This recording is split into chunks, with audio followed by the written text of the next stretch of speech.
Tonight, President Trump begins the most important process of his first year. Everything is riding now on a successful new tax cut plan for America. Healthcare is now backburnered till January, says the president, and it was a pride-swallowing night in Alabama. A win here for the White House is now essential as the president tries to get this thing back on track. The plan aims to slash taxes for the middle class, let people keep more of your paycheck, eliminate loopholes that the tax accountants and the preppers just love, and cut down the process so regular folks can do their taxes. Watch this. Americans waste so much money. Billions and billions of dollars and many hours each year to comply with our ridiculously complex tax code. More than 90% of Americans use assistance to prepare their taxes. Under our framework, the vast majority of families will be able to file their taxes on a single sheet of paper. That one got a lot of applause. A brand new Fox News poll, just hot off the presses tonight, shows that people like these ideas. 38% want a complete overhaul of the federal tax system. 51% say yes, it does need some changes. 8%, I don't know who these folks are. They go, yeah, I think it works pretty well. I kind of like it. Reaction tonight from former Speaker of the House Newt Gingrich, who led the Republican Revolution in 1994 and taxpayer relief and welfare reform in the late 90s, so he knows whereof he speaks. But first, we go to Chief National Correspondent Ed Henry, live at the White House with how the tax plan may help you if they manage to pass this thing. Hi, Ed. Well, good evening, Martha. Moving quickly after yet another health care defeat to try and get some points on the board, President Trump is proposing a massive tax cut, the biggest in decades. Some estimates pegging it at about $6 trillion over the next 10 years. But there are questions tonight about exactly how he's going to pay for it. The president today in Indianapolis saying that he's not going to benefit from this plan at all, insisting this will not help the rich. Instead, he says it's a once-in-a-generation opportunity to help the middle class. The president specifically pitching massive changes, cutting the corporate tax rate from 35% down to about 20%, consolidate 7 different tax brackets for individuals down to a simpler 3 brackets. Other plans say maybe it'll be 4. New brackets would range from 12% to 35%, down from the current highest personal rate of 39.6%. Eliminate the estate tax. The standard deduction would double for many households, plus a larger child tax credit. I mentioned the price tag. To pay for this, the president is talking about other changes, repealing personal exemptions, repealing the deduction for domestic manufacturing, possibly eliminating other corporate loopholes, eliminate the deduction for state and local taxes. That has produced divided opinion among Republicans. Moderates like New York Congressman Peter King saying eliminating the state and local tax deductions means workers face double taxation, while on the right, a shot in the arm for the president. Conservative Congressman Mark Meadows, whose all-important Freedom Caucus today, said they're endorsing the plan. Moderate Democrats in the Blue Dog Coalition called it a good start, but they warned Republicans they could either have an open debate and find compromise or, quote, continue down the same failed path as they did with health care by producing a bill that caters to the extremes of their party. Though Republican Senator Tim Scott said everybody should calm down and focus on the big picture. If I could say it as simple as possible, I would say that this tax reform conversation is about hashtag keep yo money. Keep your money certainly sounds appetizing, but this is far from a done deal. The biggest hurdle for the president may simply be taking on that swamp he railed against during the campaign, the moneyed interest here in Washington who want to keep the status quo. The Wall Street Journal reminding us today that there are more than 4,000 tax lobbyists here in Washington, and what they want to do, what they get paid to do, Martha, is to protect those tax breaks and loopholes that benefit their industries, Martha. Oh, they certainly do. Ed, thank you very much. Former Speaker of the House, Newt Gingrich, is Fox News political contributor, has a new online course on defending America, and wrote the book Understanding Trump. Newt, good to see you tonight. So, first of all, just your overall impression of this plan. Do you like it? Well, look, it's a remarkable achievement. You have the President of the United States, the Speaker of the House, the Senate Majority Leader. They're all talking from the same notes. They're all describing the same tax cuts. They all have the same commitment to middle-class tax cuts, to small business tax cuts, to economic growth. I mean, this is the opposite of what we saw all spring. And I give President Trump and Speaker Ryan and Leader McConnell a lot of credit. They have really worked hard, along with the chairman of the Ways and Means Committee, Kevin Brady, and the chairman of the Senate Finance Committee, Orrin Hatch. All of them have worked hard to get one core position that moves forward. And frankly, I think Ed had it pretty right. This is going to be a debate between, would you like the money in your pocket, or do you want to send the money to the swamp?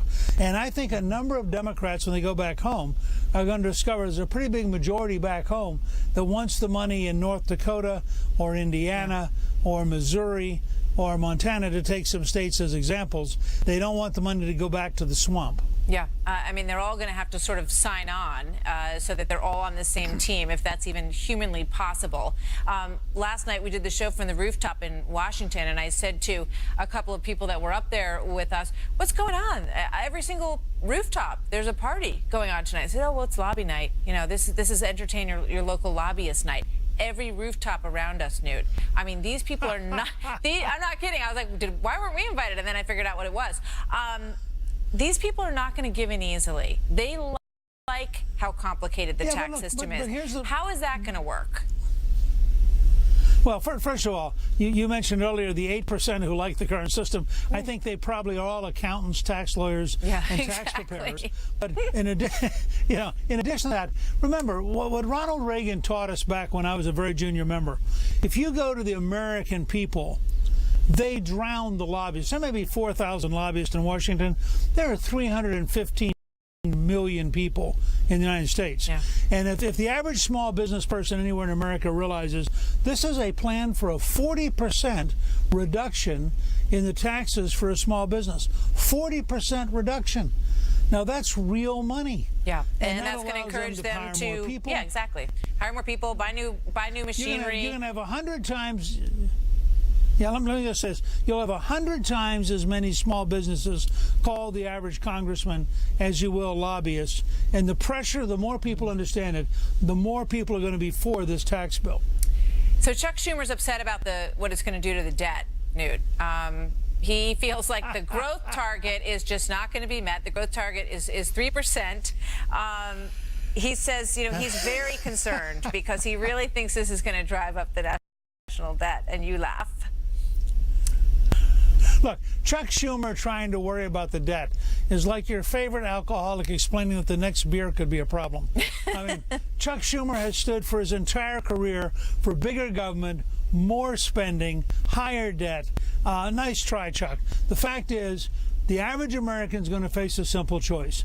Do you want more take-home pay? This bill gives it to you. Do you want more jobs? This bill gives it to you. Do you want American companies to be competitive in the world market? This bill gives it to you. Do you want your favorite local business, small business, to have a break? This bill does it. I mean, this is a very cleverly thought through bill. All right. And I think Schumer's concerns are going to be drowned. Maybe so. But we all watched what happened with repeal and replace. And we heard for 7 years that everyone was on the same page, that they were speaking from basically the same script, that they had differences in the way to go about it, but everybody was going to repeal and replace. So for those at home watching this and saying, prove it to me, what do you say? Well, first of all, I can't prove it to you. Time will tell, but I'll give you the basic difference. Obamacare involved a series of very painful, difficult, complex choices, and there were a lot of big, powerful interest groups who did not want it to happen. This is very different. This is the swamp in Washington wanting your money versus lower taxes for corporations to compete in the world market, lower taxes for small business to create jobs, lower taxes for the middle class to have more take-home pay. That's a lot easier to sell than repealing Obamacare. And I have a hunch that the hard work that the Gang of Six put in between the White House, the House, and the Senate, they're actually ready tonight to go out and campaign on this tax bill. All right. Newt Gingrich, thank you so much. Good to see you. So still to come tonight, a strange turn of events in Alabama, you could say. Well, we have a man who's going to be a great senator, and I'm very happy with that. Chris Direwalt and Dana Perino here on what Roy Moore's win means for the future of the GOP, and a shocking new investigation from the award-winning team behind the movie Spotlight. What they just uncovered about the thousands of planes flying over our heads every day is downright frightening. Plus, one of the winningest coaches in basketball history benched tonight by an FBI investigation as we tackle what's really behind the NFL anthem protest with some new statistics that shed light on the police killing claims and homicides in America when we come back. You have no idea what you're talking about. Listen, you play a game. The people who die for that flag, it ain't a game. That's real life. That's real sacrifice.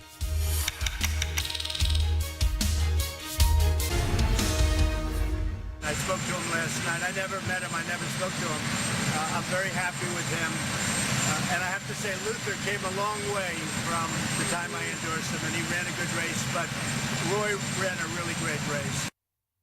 Well, that was President Trump earlier. His candidate lost in Alabama last night, and that has some people questioning who really has the Make America Great Again crowd.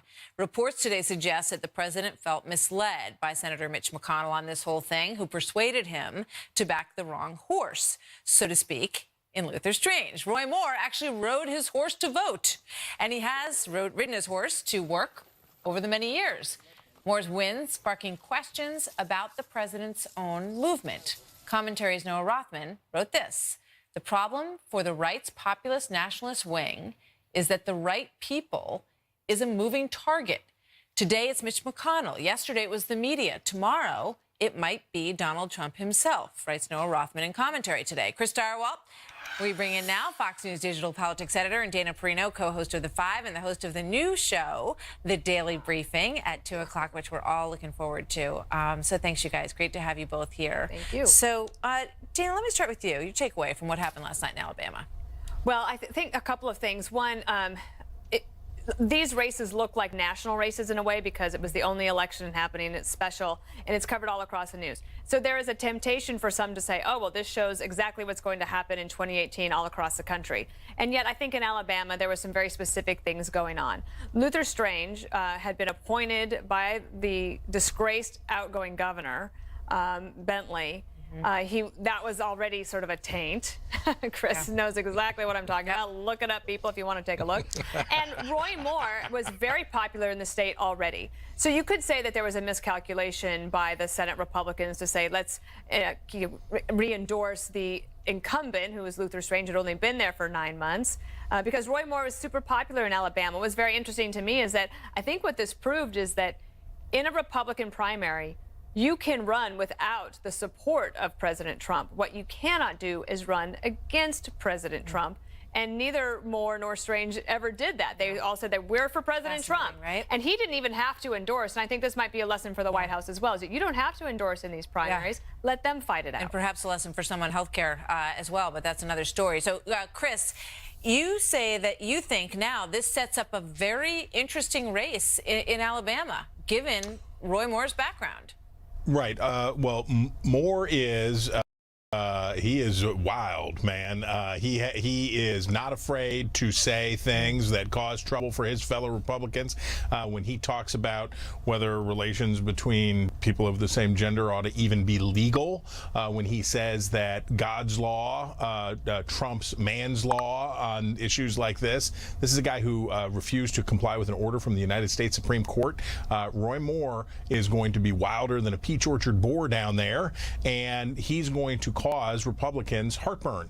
I don't think Democrats can probably pull this seat off. They have about as good as nominee as they could have. He's tough on crime, former federal prosecutor. He'll run to the middle. He'll do his best. But his job, his only job in the whole world, is to make it close enough, really, so the Democrats can force what they did in 2012 with the Todd Aiken, who said unfortunate things about sexual assault.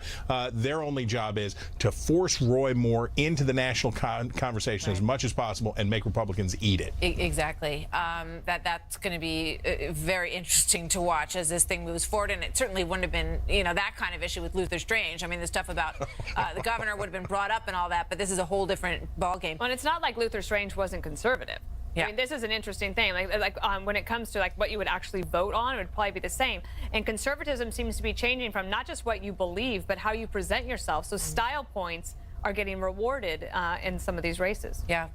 Chris, in terms of this, Make America Great, who owns it thing, and the speculation that it, it could even turn on President Trump, what do you make of that? Well, there is certainly among his supporters an infantilization of the president. They treat him as if he doesn't know. Among these core supporters here, we're talking about former aide Steve Bannon, Sebastian Gorka, former Alaska Governor Sarah Palin, and others seem to say, well, the president is tricked or the president doesn't understand what he really wants. We know what his agenda is better than him. And infantilizing the president is not always a good way to go, because at a certain point, Trump will take offense, and he does have considerable political clout. He still has the support of 3/4 of the Republican Party, and yes, in Alabama you can make him, you can feed him Roy Moore and he'll have to eat it and grin. But there's other states where people like Steve Bannon and Sarah Palin don't have the kind of clout they do in Alabama. Yeah, as Dana said, the only person you couldn't run away from in this race was Donald Trump, which is very interesting given all these numbers. Thanks, you guys. Great to see you both. You bet. So coming up here next, this. There's a little bit of anger. It's not a happy day for the university. First, it was paid escorts for the college basketball recruits. Now, apparently, it's cold, hard cash, bribes, and kickbacks. What has happened to patriotism and integrity in sports? We should point out while we show Rick Pitino that he says that he is not guilty of these things. Jim Gray will join me next. And the wife of American sniper hero Chris Kyle has a message for the millionaire football players kneeling before the flag that he fought for. And you should stay tuned for that. 16 years after the 9/11 attacks, we have a much better handle on who's flying the thousands of planes in the sky, right? Wrong. A chilling report from the Spotlight investigative team next. 16 years after the 9/11 attacks and 13 years after a congressional mandate, pilots' licenses still do not include biometric capabilities or even a photo of the license holder. So it is sports implosion week as patriotism and just plain honesty appear to be swallowed up by self-importance and greed. From kneeling on the field during the anthem, and now there's this news story about bribing college basketball players to come to your school. Oh, and Adidas will sponsor you when you go pro. The University of Louisville's Rick Pitino, one of the winningest coaches in college basketball history, effectively fired today amid an FBI investigation that has exposed what looks like the dark underbelly of the NCAA.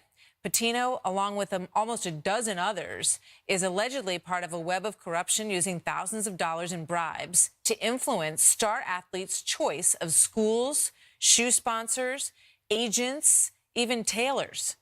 What this means for American sports fans. Fox News sports analyst and sportscaster Jim Gray. Jim, good evening. Your thoughts on this? Hey, Martha, how are you? I'm good, thanks. Well, it's the underbelly that a lot of us have known has gone on, and the NCAA has dealt with this, but they're not an investigative authority. When you have the FBI now involved in this, it's a whole different level. These people are looking at massive felony charges, and, it's beyond disturbing. But the corruption is inevitable, and it's gone on for a long time. When you have all of these entities who are profiteering, the institutions, the shoe companies, the television networks, the coaches, and everybody involved except for the people who are playing, they can't touch the money. And it was a few years ago after the national championship that a University of Connecticut player sat up there and said, I can't get a pizza after practice and I'm hungry. And so this is no wonder that this has happened. The fact that it's on this scale and this serious, it's disturbing, upsetting, and despicable.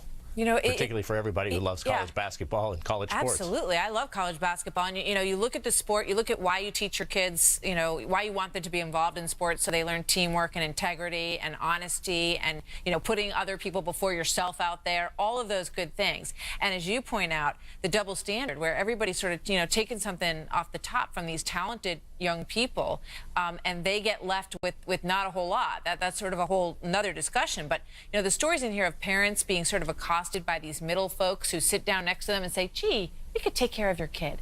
Why don't you come talk to us? It's really bad. And this has gone on, and this has gone on for a long time, and it's been under the table, and now it's being pushed to the forefront due to this FBI investigation and all of these schools that are caught in this and these coaches that are caught in this. There are some that do go about it in the right way, and they are now going to get mashed into this pit where everybody will now say it's prevalent and rapid.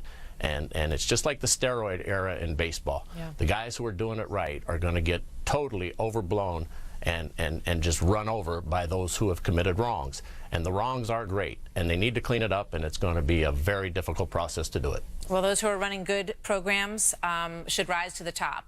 Thank you very much. Good to see you as always, Jim. Thanks, Martha. Good to be with you. So also developing this evening as the president continues to double down on his feud with the NFL over national anthem protests. An Arizona police officer, Brandon Tatum, has a simple message to those players who are taking a knee. And I'm sick of you athletes. I was an athlete. I'm sick of y'all trying to act like just because you played in the NFL, you play sports, somehow you're an expert on life. You have no idea what you're talking about. The people who died for that flag, it ain't a game. That's real life. That's real sacrifice. So he raises that question. Do these players know what they're talking about? Many say that it's in support of the Black Lives Matter movement. But some new statistics show that they don't really have all the facts about this. The Washington Post found that deadly police shootings of African Americans last year were down from 2015. And of the 233 that occurred in 2016, in over 70% of them, the victims were armed with guns or knives. There's a lot more to these numbers than that. That's just one little piece of this. I want to warn everybody when you think about this. But Dana Lash, NRA spokesperson and host of Dana on the Blaze TV, and Democratic strategist Michael Starr Hopkins join me now. And Michael, I want to start with you. You know, what do you think about the fact that when you look at these movements and you look at all these folks, you know, taking a knee, and there are players of, you know, all backgrounds who are involved in this, but there are a lot of African-American players involved in it. Do you think they really, you know, sort of know why they're taking a knee? And do they understand that the statistics are maybe not what they appear to be? And so much of this was founded in Ferguson and Hands Up, Don't Shoot. And that story, which sparked so much of this, which turned out to be not at all a hands up, don't shoot situation. I do. I think this is bigger than Ferguson. I think this goes back to some historical inequalities and how the justice system itself is broken. And I think that these players, before they're athletes, they're human beings, they're Americans, and their experience is what they're calling on.